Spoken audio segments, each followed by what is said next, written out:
Today's episode is presented by our friends over at Send in Blue.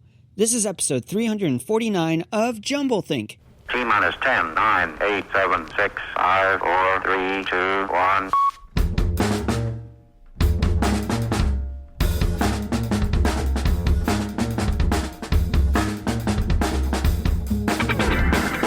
Welcome to Jumblethink, where we interview dreamers, makers, innovators, and influencers all about their journey of turning dreams and ideas into reality. Along the way, we're going to share some tips on how you can turn your own dreams and ideas into reality too. Our guest on today's show is Eugenia Kuzmina. More about her in a moment. Whether you're a new listener or a longtime fan, if you've never subscribed to Jumblethink, head on over to wherever you listen to podcasts and subscribe to the show. To make it even easier, if you head on over to jumblethink.com, you'll find links to Apple Podcasts, Spotify, Stitcher, and more. So head on over and subscribe to the show. Now let's join today's conversation.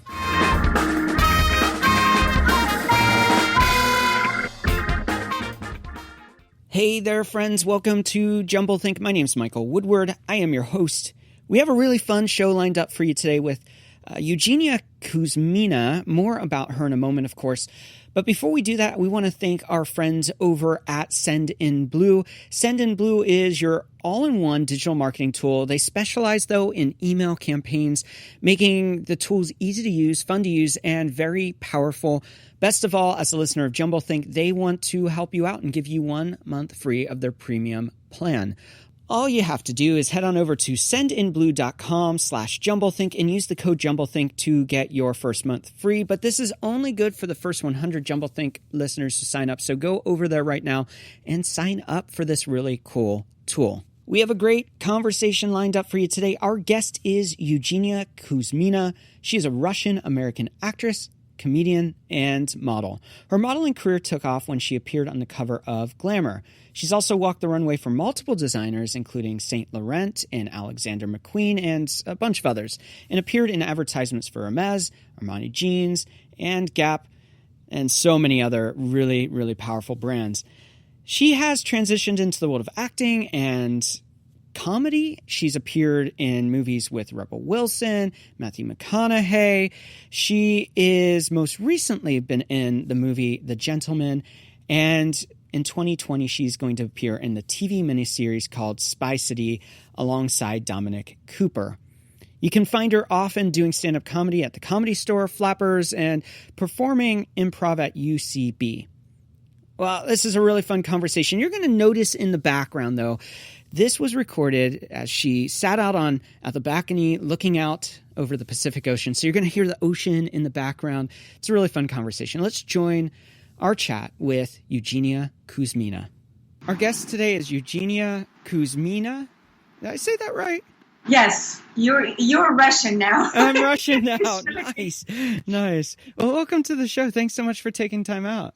Of course. No, we have a lot of time changes with the epidemic now, so still on schedule, teaching kids, but it's great to be here and talk to you and connect. How are you adapting to this crazy new world?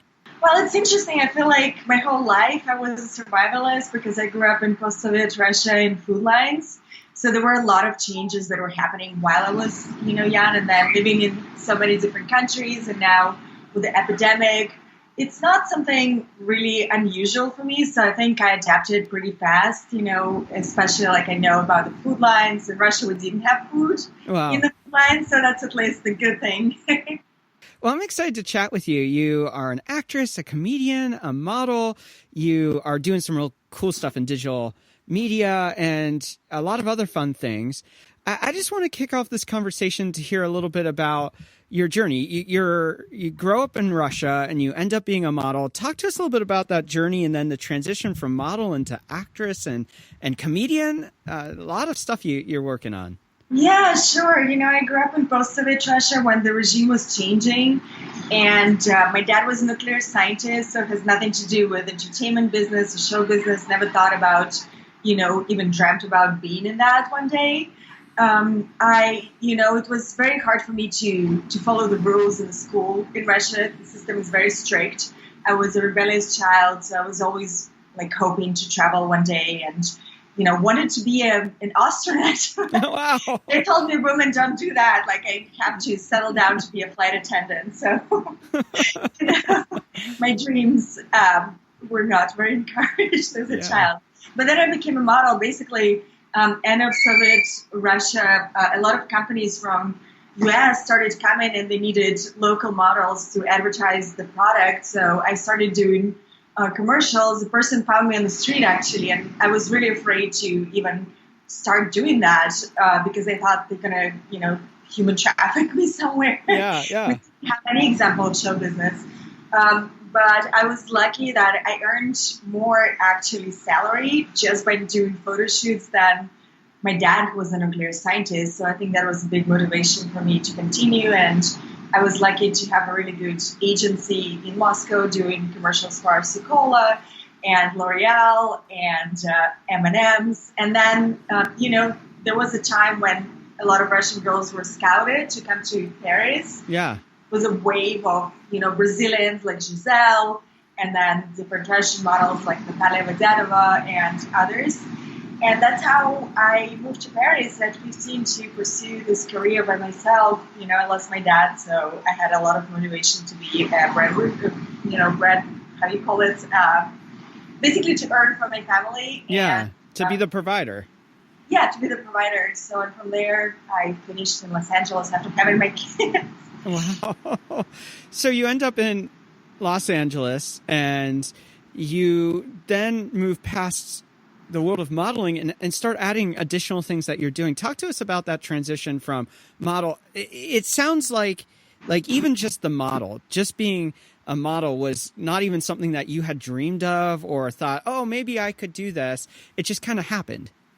Yeah, for sure. It's not something you can really control. It's just, your look is not something, and that's the danger of things because, as a teenager, when you start working and you don't fit in maybe in some standards that fashion industry is putting out, you really try hard to change yourself. And I think, like for me, that happened with anorexia. Thank God I had a really good agent who told me to reevaluate, values. Wow. And I had to go back and really see where I can fit into the industry. But now, of course, it's a much broader, industry. And also, not only I dreamt about it, I was very shy, wasn't somebody who was outgoing or specifically as a teenager ready, to be out there. But I learned to adjust, and actually the designer Yves Saint Laurent kind of instilled in me a lot of courage by, modeling for him. I learned a lot about fashion and designers, and for me it was always about collaboration and is about collaboration. It's not specifically about like, look at me, kind of that narcissistic approach, because it can be too, because everything is about you and you're always surrounded and by all this like glamour and fashion. And if you earn a lot of money very young, that's dangerous too, because you can think that everybody owes you something. Yeah. So that happened. And then I kind of ventured into acting, not in the very common way, because I had my kids and my husband was in the entertainment industry. So I kind of landed in the middle of it, and a lot of my friends were directors. I had no idea how lucky I was to actually, do my first film that ended up in Caan. I didn't know. And it took me some time to adjust to that and realize, that it's a real profession and you need different skills for modeling. But I love it. I love telling stories and, just very fortunate to be creative in that sense. Yeah. Very unexpected journey then, it sounds like. Yeah. Not one that you could script or force. It just kind of happened.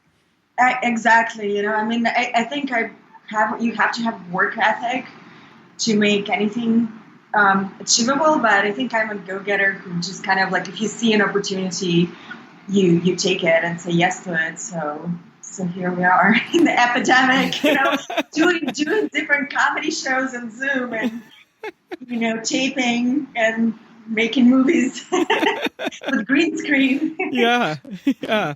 Now you seem to like to have a lot of fun in the things that you're creating. It seems like you are joy-filled in the things that you're doing.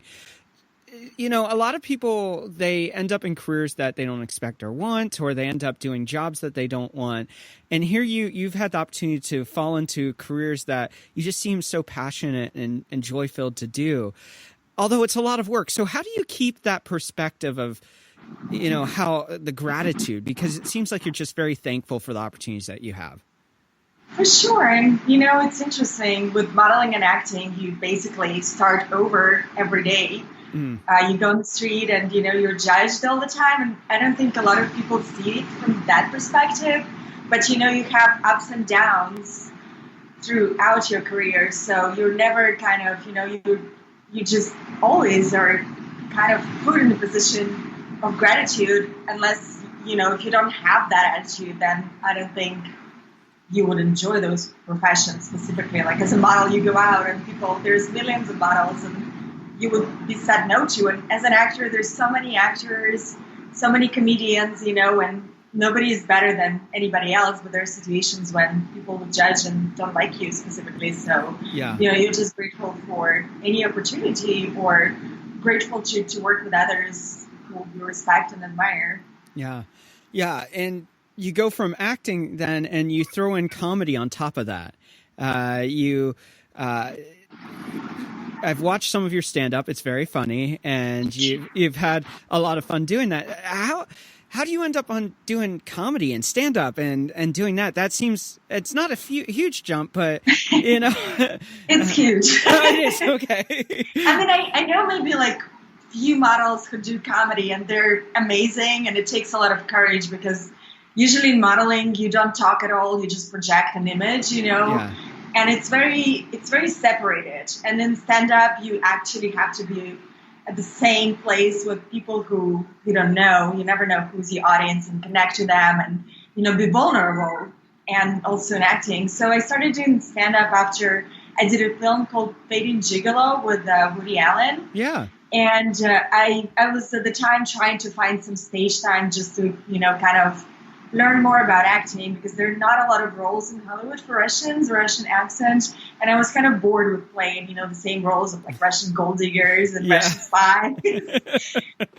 And it was very challenging to find, different avenues even on stage. So I looked at Woody, and we were shooting a scene in Carlisle, and he used to perform there doing jazz shows and also stand up. And I thought, why not? It's kind of like being present, and it's a narrative that you can say. You don't have to, to tell anybody else's perspective. You can actually find your voice. And I think that earning and desire to find my voice after not being able to have it in modeling specifically is what really drove me to explore this avenue, and I found it fascinating, Yeah. And I know a lot of comedians. I have good friends that own comedy clubs in New York, and what amazes me about the whole thing is whether it's comedy, whether it's acting, I don't know anything really about the world of modeling. You're the first model I've talked to on the show. But it seems like, there's this assumption that a lot of these things are easy, but you have to work hard to, whether it's stand up, you really have to craft that. Whether it's acting, you have to be prepared. Modeling, I'm sure there's a lot of work and effort that goes into that too. What are some of the stereotypes that drive you crazy about these industries that you wish people knew more about? Well, I think I am just a walking cliche for people to reflect. I'm blonde, I'm a model.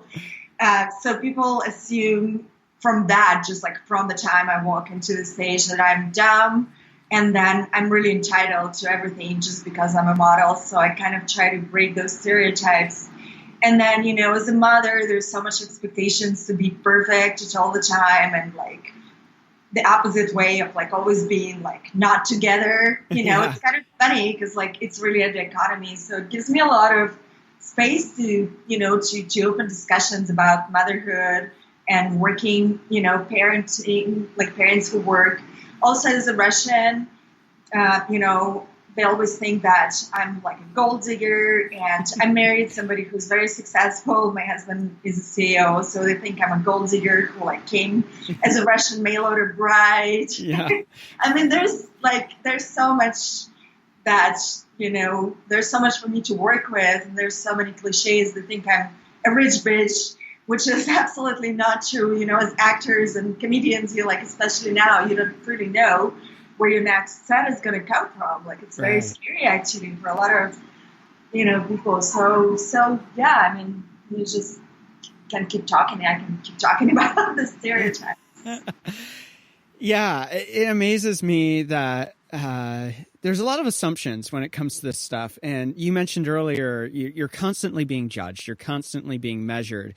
And for you, I know that people look at models, they look at actresses as easy targets of the joke or making fun of them. And you mentioned there, especially being Russian and everything like that. How do you process that and go back to the plate when, somebody makes fun of you or approaches it and bullies you? How do you approach that and overcome those words that really sting? Well, I go to therapy.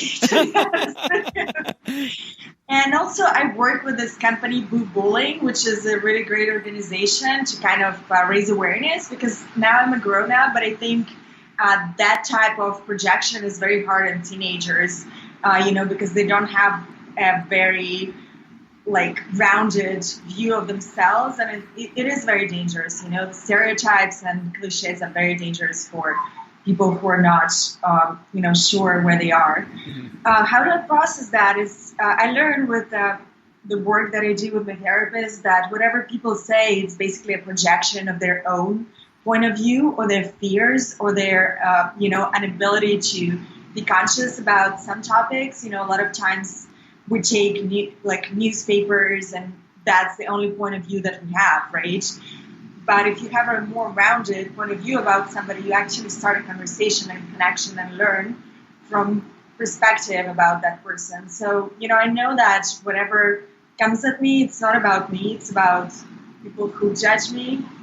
And I move on. I know who I am. I've worked really hard on self, journey and what am I actually at core. And I don't think that those judgments can break or mean anything to me. Yeah. I want to talk about this project that I saw that was super cool. I watched a few of the videos from it. It's called Model Mom TV. And it's really fun. Talk to us about how that started and what that's all about. I started that after I had my kids quite early in my career. And actually my agent said that I shouldn't have kids. I'm ruining it. The modeling career is really short.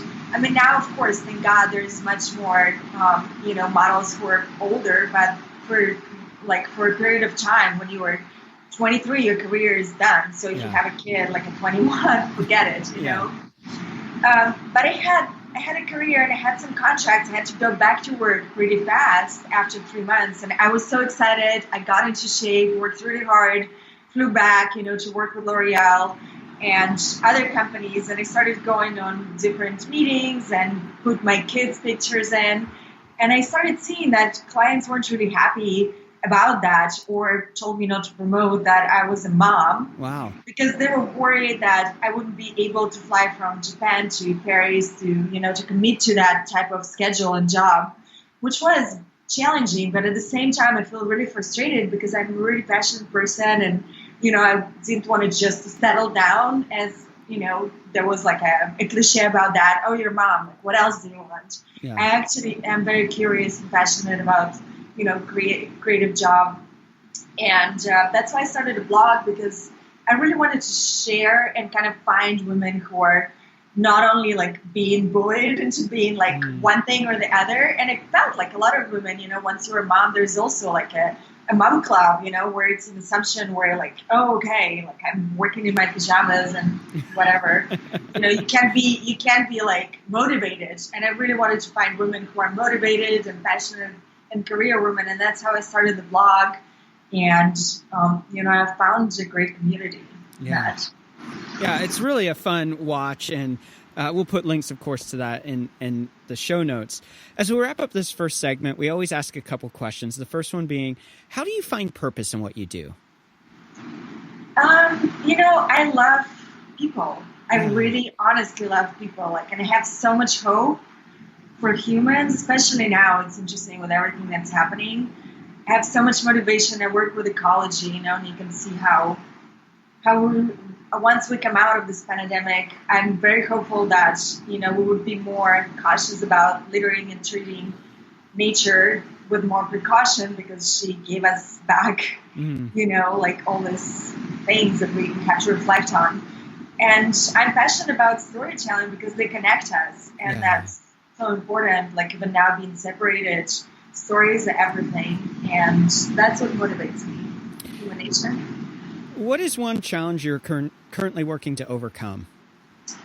Well, I'm always working on challenges. They're like challenges that come every time. I have to homeschool kids and work at the same time, so I have like 4 jobs. Yeah. So like this kind of lifestyle is not easy, but I learned from doing improv at the Grapplings that you just have to be present, and whatever challenges come, you accept them and say yes and move on. So. And then finally, what's the next big dream or idea or goal that you have? Well, we are on tour basically now. We're supposed to be on tour with Nobody's Funny Comedy. The Nobodies, they're like rock stars, but they are just, humans. And I would love to do this show to raise money for like Doctors Without Borders. I know a lot of artists are doing these virtual shows and using this time in quarantine to actually help people who are on front lines. So that's my dream. I'm trying to put it together. Hopefully it will work out. And, it is challenging technically, but hopefully we can, give back in some way. Super cool. Well, we're going to take a break right here. When we come back, we're going to hear more about, we're going to talk about Spy City. We're going to talk about The Gentleman. We're going to talk about some other cool projects that you're working on and hear more of your story. We'll be right back.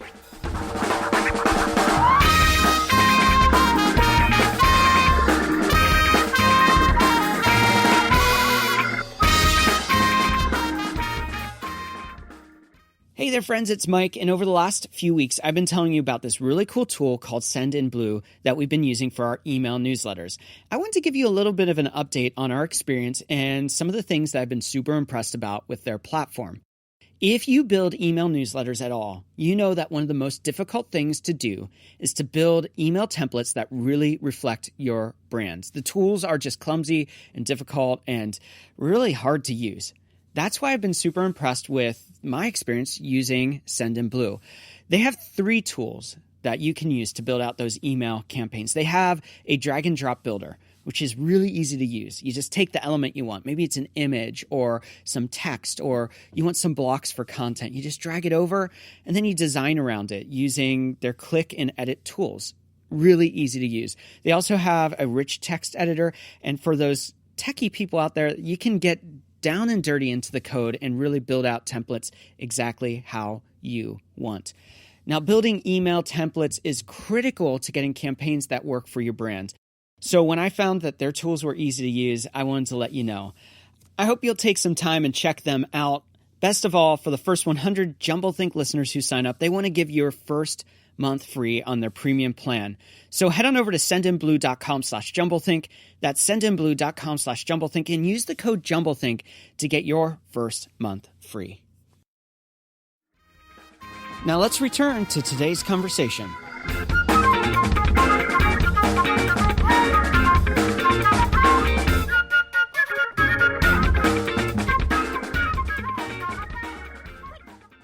We are back with you, Eugenia. All right. Before we get going, you've got a lot of stuff going on. You've got comedy. You've got, there are 2 really cool shows, Spy City, and then the movie The Gentleman, which has Matthew McConaughey in it, which, who doesn't like Matthew McConaughey? He seems like a pretty cool guy.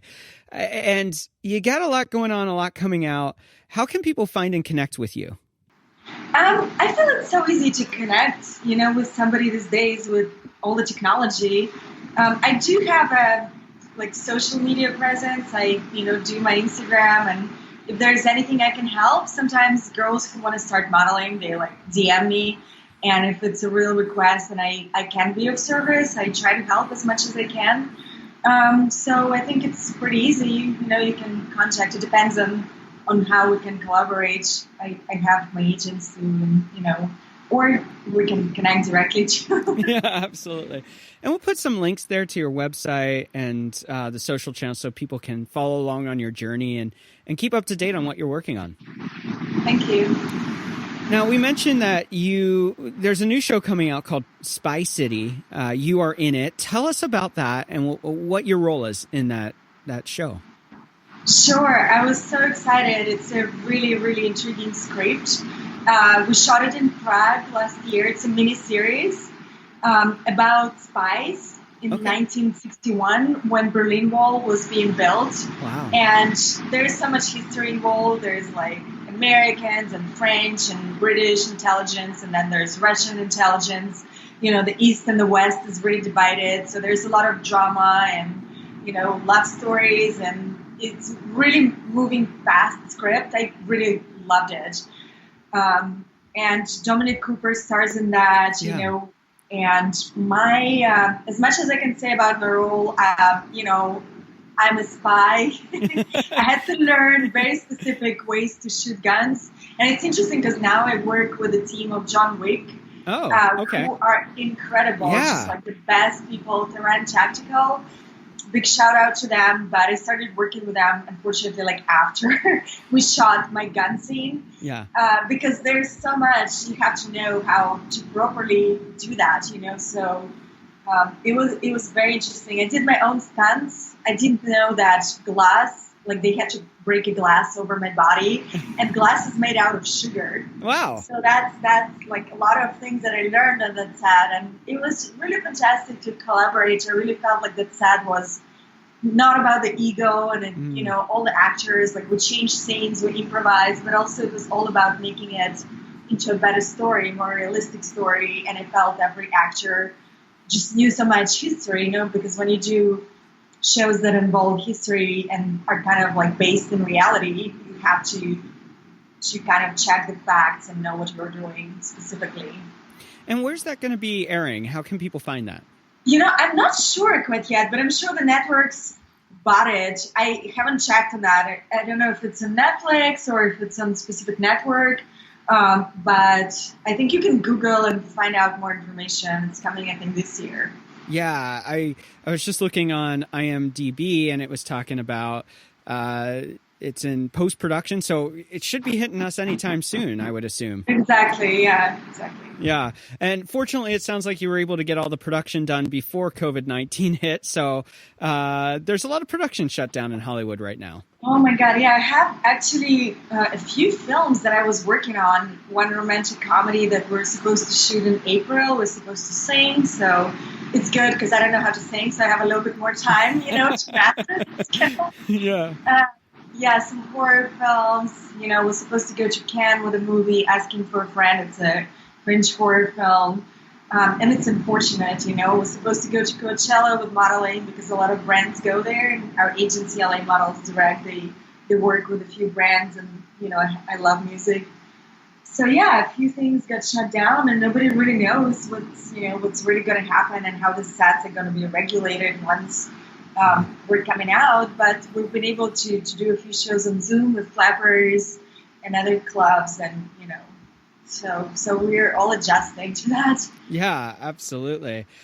You're also working on, you've worked on The Gentleman, which, as I mentioned, had Matthew McConaughey in it. I think it's number 2 now on Netflix, if you look. Wow. And it was number 1 for a while. I'm so excited. It's such a big hit. I went to Russia to promote it, and I went back first time in like 11 years. Okay. And we were able to open it at number 1 right before the quarantine. So somehow got super lucky, and it's a fantastic film. I hope you guys check it out. Like there's a just fantastic cast and it's really fun. Yeah, I guess that did come out in January. I'm just thinking it's just hitting streaming services now, I guess. So yeah, it's interesting, Well, first of all, there wasn't a premiere for this film because the studios, they decided to save, not a premiere in US or UK because they decided to save money on marketing, which I think is very smart, Yeah. And I think the whole business is readjusting. Now a lot of films are coming out directly on Netflix that were supposed to come out elsewhere. Yeah. One of my friends did this film. It's called Extraction. Check it out. It's Sam Hargrave. And it's a fantastic film. It's an action film, and we did a short called Game Changer a few years ago, and it's interesting to see, you know, how these releases are changing to the digital platforms. You're doing a lot of these cool new movies. You're doing this new series, Spy City. How do you pick what are the right roles for you? You mentioned earlier about how so often you're typecast as, you know, the Russian spy or the typical roles that you see with that. How are you trying to break those and pick better roles that you really feel like define you? Well, it's interesting because when you started this job, you're like so desperate for any roles, especially for Russians. Yeah. They're basically like millions of actors and, you know, one Russian role, like a bad guy. So you just take whatever first, you know, is given just to practice kind of your skills. But after a while, I feel I'm at the point where, you know, I want to just make sure that I bring some kind of value, because what I learned this time is the most valuable thing in your life. Yeah. And I have kids, you know, and I have my family, and I just want to make sure that I spend this time right, you know, and if it's the right project, if it's an amazing director, I will say yes, just because there are certain artists, I don't care which kind of roles I do. I'll do anything, like one line or no lines. But there's certain projects that I started, you know, with the help of my therapist, saying no to. So it's very important, you know, to kind of slow down at some point and, you know, attach yourself to actually good quality projects and projects that add something to lives of people, and not just, you know, do anything that comes your way. What would be, you know, you've gotten to do some cool parts. You are doing so many different things. What is that dream role that you look for and say, you know, one day I want to act in this, or I want to do stand up here, or whatever it is? What is that one thing that you just go, that's the elusive thing that you're trying to get to? Well, I feel like, you know, with stand-up, I really broadened, you know, my kind of opportunities to work. And now the next thing is I really want to collaborate with incredible director and writer on an independent film, and to do something like Monster. I feel Charlize Theron is such a great example of somebody who has all the stereotypes and managed to break it with storytelling and just incredible talent and her humanity. So I'm always looking for scripts that are not like cliche, you know, and that are so well written, that tell incredible human stories, and, you know, just done it in such an incredible way. So, yeah, that's one thing that, you know, my next step to find those stories. Yeah. Do you think you'll ever go further and actually write some scripts or direct anything? Is that on the horizon for you? For sure. You know, I'm trying my best. English is like my third language. Actually, I speak French. So I work with my coach for stand-up, who worked with Letterman for a while, Jerry Corley, and he helped me to write some jokes. It wasn't something familiar in the beginning, and now I'm able to do that. And I'm working with some people with Flappers, actually, on sitcom and like the structure and the writing, but it's still challenging. Yeah. You know, there's such a specific way in English to be understood, you know, and scripts are more specific. So hopefully I can collaborate. I'm not a control freak, so I would love to collaborate with people who actually are talented in that, and, you know, somebody who is a writer director who would be interested to collaborate on, you know, skills that I can bring, because I think I can bring different skills. We'll see. Yeah. It seems like there's so much potential for you, that you've done so much, but it seems like there's so much more that you are looking to do. I think it's easy to get to a place of success and just kind of settle in and get comfortable. So how do you keep driven to keep on pursuing these different spaces instead of just being, oh, you know what, I'm going to check out. I'm good. I've done the thing. I've done modeling. So now I'm done. I've arrived. You know, how do you keep that perspective fresh and keep it humble? You're very humble at your approach too. Well, it's interesting because I look at some actors in the entertainment business, and for me it comes down to motivation. Mm-hmm. If you're motivated by some material success and recognition, it is very easy to stop, because, you know, and then you kind of do the same cliche roles and you never challenge yourself. Yeah. But for me, motivation is always to grow and learn and be curious and kind of come out of my comfort zone. And that's what I learned from my dad. You know, he was just such a curious person, being a nuclear scientist. He can never learn enough about like life, you know, and space, and there is never enough. So I think that's what motivates me, and I hope I can, you know, learn and not just like, okay, you know, I got it, that's it, you know, and have this curiosity, because that's very, very motivating. I love, one of my heroes is Keanu Reeves. Yeah. He's my neighbor, actually. And I just, you know, I think he's such an inspiration of being somebody who's humble and, you know, just an amazing artist and person who keeps going, and you go through ups and downs in your career, but you still keep creating. And like, being a human being always comes to me first before anything else. Like when I meet people, even, I never have like a, you know, like, oh my God, like I see Meryl Streep or whatever, you know, when, like I never have this. Actually, if you're the a good starstruck, person, you don't. If you're a good person and if you're humble, you know, that's what like makes me want to know you. Like, other than that, I don't care. That's so cool. We're going to take a break here. When we come back, we're going to do rapid fire questions. We'll be right back.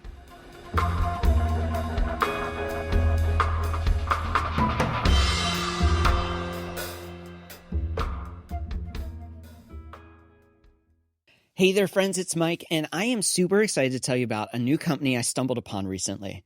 For years now, I have used the typical companies to manage my email newsletters, you know, to update you on episodes of Jumblethink, to give you insights into idea camps, and beyond that, I've used these tools to manage our customers' email newsletter campaigns too. Over the last year and a half, I've been super disappointed by the tools that we typically use. For some reason, they thought they needed their platforms changed, and in doing so, they made them counterintuitive, difficult to use, and really lacking the power I needed to manage my newsletter campaigns well. That's why when I stumbled upon Send in Blue, I was super excited to see how easy it was to move over to their platform, to create an email campaign, and to get the stories of Jumblethink told to you right in your email box. Best of all, they don't just do email campaigns. They can help you with your text message management. They can help you with your Facebook ads and a lot of other really cool tools. Simple and powerful don't usually go together, but with Send in Blue, they do. Best of all, they want to give you 1 month free on their premium plan if you sign up right now. And this is only good for the first 100 Jumblethink listeners who sign up. So head on over to sendinblue.com/Jumblethink. Use the code Jumblethink and get your first month free. I'm super excited to be using them, and I hope you'll check them out. I think you're going to be impressed with what they do too. So head on over sendinblue.com/Jumblethink and use that code Jumblethink to get your first month free. Now let's jump into rapid fire questions. Mettez le contact, reposez votre bras et attendez. We are back with Eugenia. We are doing rapid fire questions now. Are you ready? I'm ready. I don't know what you're going to ask me, so I love that. The first question is, as a child, what did you want to be when you grew up? An astronaut. Yes. Do you think you'll ever do like SpaceX or Virgin Galactica or anything like that? Oh my God, I would love to. Yeah, I would love to go to space in the movies. Yeah. For sure. It'd be super fun. What is one tip you'd give someone with a big idea or dream and they don't know where to start? Just meditate and ask yourself, where do you want to spend your time and why are you doing that? I think why is the question that I always come back to. Why you do what you do and what is your motivation? And once you meditate and sit in the quietness on the shadows pops, and sometimes the answers that come in the moment will surprise you. Yeah, so good. What is one change you would like to see in the world? I would like to see people be more conscious and kind. I feel this epidemic really brought the best and the worst in people. You know, I don't think fighting over toilet paper is worth it, but I think being of help and, you know, helping people who are really in the front lines. A lot of artists started doing all this charity work, and people are helping seniors, you know, also not littering, like still, you know, walking in my neighborhood. I'm just so conscious about so much litter with no people. and like throwing gloves, plastic gloves, maybe like picking up after yourself, being more conscious. So I think those are the changes that I'm hoping to see, and being more conscious about nature and animals in general, and humans. What do you want your legacy to be? That's very hard to say because, I think when I'm a little bit older, I would be more reflective of that. Now I'm still like, go, go, go. But I would say kindness and generosity of spirit, and somebody who's just like, will be there for you. So I think that is more important than like being funny or anything else. Where do you find inspiration? I find inspiration in everyday life, in people, and current events, politics, my family. There's so much. Yeah. What is one book you think every dreamer should read? One book, A Hero's Journey. I think it's an amazing book, and it just teaches you about our life and reflection, and how we are all the heroes of our lives, because at the end of the day, you're born by yourself and you die by yourself. So every one of us is a hero. Yeah, that's an incredible book. Joseph Campbell, right? And yes. Throughout the interview, you've mentioned story and the importance of story. Now, this isn't a rapid fire question, so we're kind of throwing a sideball here, Story. How did you fall in love with story and storytelling? I love storytelling, and I think that so often we miss the art of storytelling, and we miss the story for cheap tricks, whether it's in TV or movie. Sometimes we cheapen the story for the easy laugh. So how did that happen for you? How did story become so important?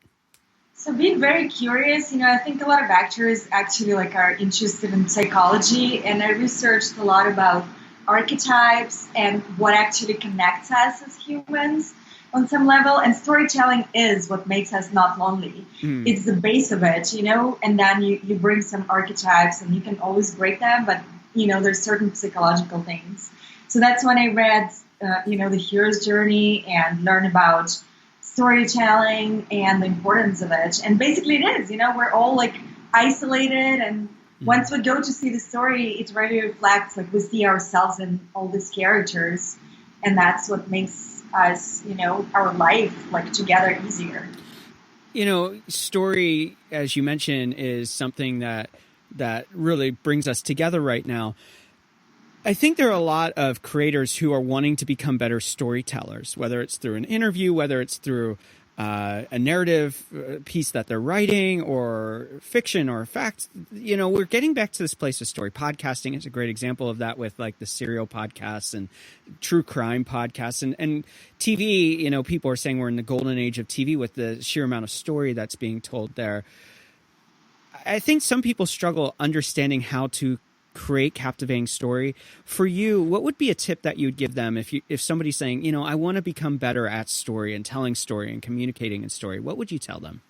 For me, it's very important to be authentic with yourself and others, and from that, the real stories will come. It's not easy to be authentic because you have to look at the shadow parts of yourself and some other things and shine the light on them.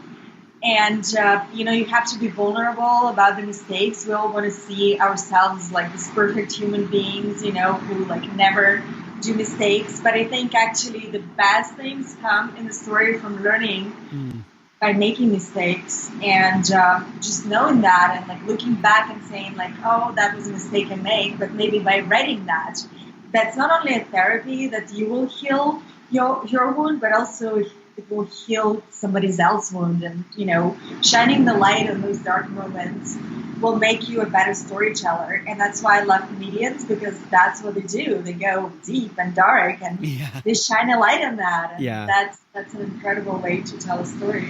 Well, and it's been kind of sad lately to see how some comedians have been butchered for going to places and dealing with issues that people don't want to talk about. And they're doing it in a way that they make light of it, make fun of it, but they're also bringing to the surface either fears or cultural norms, and it's really sad to see how that has been twisted to slam someone instead of like looking at the actual issue that they're trying to bring to light. It's interesting because I always look, like I watch a lot of comedians and I always see the motivation behind what they want to say. There's always things behind words. Yeah. Even in acting, you look like at the actions. Actions before words for me are more important. So the motivation is actually good behind it. You can sense it. And I know it's easy to judge, especially comedians, like they're on the front line too, with, bringing up some issues. And it's easy to be a troll and put bad comments and, things on social media. It's always easy to judge. But, I don't care. If you're not in the arena and putting yourself in the middle, your comments are just comments, and maybe, people who do these comments need to just kind of look at themselves and see why they're doing it, and they're doing it out of fear. Yeah. For you, how do you define success?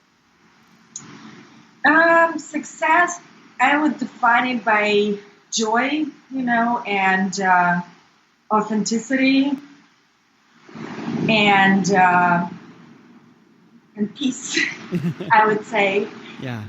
It doesn't matter what you do. I think everybody's an artist, everybody from like doctor to lawyer to postman, everybody has a creative capacity. And, I think living in Hollywood, it kind of brings a lot of egocentric people, and it can bring out of you very fast, Yeah. But it's a business, and that's what it is. So I think being successful is just being happy with who you are and, being happy how you spend your time. What is one trend you are currently excited about? One trend in entertainment or just in general? Whatever you'd like to interpret that as. I would say, random acts of kindness. It brings me to tears to read those stories, how people sing in the balconies, trying to connect with each other in Italy, or, helping others and just being, giving flowers to somebody just because they had a hard day, because it's a tough time. So random acts of kindness, they're really incredible and so authentic, and it really touches me. What is one habit you find helpful in your life? One habit, I would say, meditate and reflect. And, we go to silent retreat with my husband. We try to go every year to Spirit Talk. And, it's just so helpful to kind of shut down the chatter, because we don't specifically need words as humans all the time. We're over talk, So once you kind of reflect and you know why you're saying what you're saying, if you can't add value to something, maybe it's better not to say something. So that's a very good habit, to just meditate and be present. What is one thing you wish you would have known when you first started out? That it's important to have self-love before actually having any kind of relationships with others. And I think it's important because we project, and, I'm only human, and I project and want something from others and have expectations. And throughout my relationships and, the failure or so, I learned that it's so important to have that self-love and be wholehearted before attempting to have relationships with anybody else. That's really good. If you weren't doing what you're doing today, what do you think you'd be doing? I wouldn't say I would be a spy. No. What I would be doing, I'm sure I would be creative and somehow, and if I didn't have a chance to be a storyteller, probably would work with the environment in some way and, try to bring awareness to people, because it's very important. We have only one Earth, so I would definitely be doing something with ecology or being a scientist, because my dad inspired me very much. Yeah, one of the strange facts that I saw about you, and more about your family, was that your dad was actually one of the early responders to Chernobyl.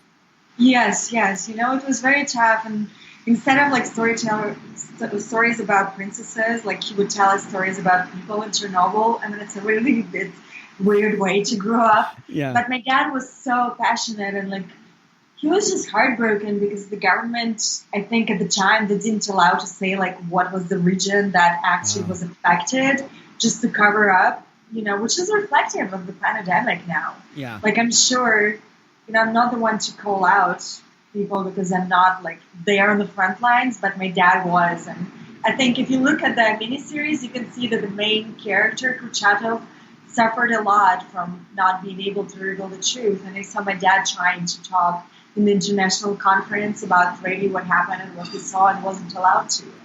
He was heartbroken. Wow. Crazy. Our final rapid fire question is what is one dream you're still wanting to fulfill in your own life? One dream. Well, it would be about like people being more conscious, and kind of living in a new world, and hopefully we learn an amazing lesson from being separated about connections and from, the pollution about consciousness and pure air right now, and and my dream is just to come out and as a new society, and in a creative way being connected. As we wrap up, we always like to leave our guests have a final thought. So what is your final thought for all of us listening today? My final thought is, well, thank you so much, first of all, for all the questions. It really made me think and not just like answer cliche questions. So it's always interesting to have this kind of, conversation. And that would be it. Let's have more authentic conversations and freedom of speech, and that's it, and be more conscious about our words. Well, thanks so much for taking time out and sharing your story. It is a true inspiration to moms, to young women growing up. Your story is such an inspiration. Thank you. Once again, we want to thank Eugenia Kuzmina for taking time out and being on the show. Her links are in the episode notes, so go check out all she is doing. And when Spy City comes out, make sure to check that out too. It sounds pretty killer and a lot of fun, so check that out. We also want to thank our friends over at Send in Blue. Send in Blue can help you manage your email newsletter campaigns with ease and power.